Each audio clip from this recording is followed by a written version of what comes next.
Hi Pre-Calc kids, these are your 1.2b notes for Tuesday, September 11th on exponents and radicals. So for example 1, if we have a to the 1/3 times a to the 7/3, we're going to add those two powers together to get a to the 8/3.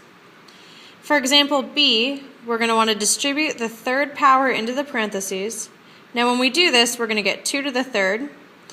X to the 3/4 will become 9/4 because 3 times 3 is 9. And y to the 1/3 raised to the third power is going to be y to the 1st because 1/3 times 3 is 1. Then we can do some simplification here. 2 cubed is 8. The negative exponent comes up to the top, which you'll see in this next line. I can reduce my y's, so I'll get y cubed. And I want to add my exponents 9/4 plus a half. When I do that, I need to get a common denominator. And 9/4 plus a half ends up being 11/4 because 9 plus 2 is 11. So my final answer is 8x to the 11/4 times y cubed. The next example is on rationalizing the denominator. Now, it's important to note that the dark pink that you see is the original problem and the orange is the work. So if I see 1 over the square root of 10 and I'm going to rationalize this denominator, I want to multiply top and bottom by root 10. I do that because root 10 times root 10 is root 100, and the square root of 100 is 10. I no longer have a radical on the bottom, which means that this answer is rationalized.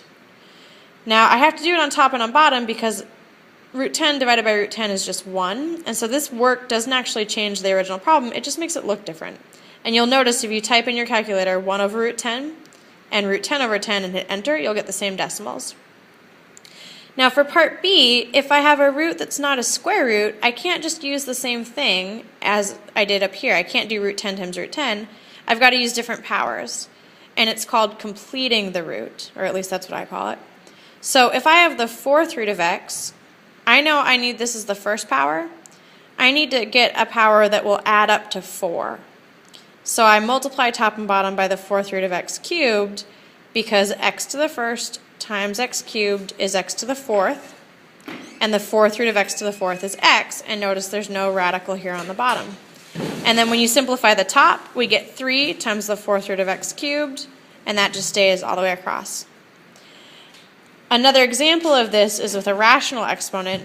If my original problem is 1 over x to the 2/5, I need to complete that power to make it a whole. So I would multiply by 3/5 because 2/5 plus 3/5 is 5/5. So I do the same thing on the top and the bottom. 1 times x to the 3/5 is itself, and then x to the 5/5 simplifies just to x because 5 divided by 5 is 1. So you'll need to take these notes tonight and then also finish any of the textbook work that you didn't finish in class. Go ahead and check the blog for the numbers, and I will post pictures of the textbook online so that you can do it at home. Thanks, and have a good night.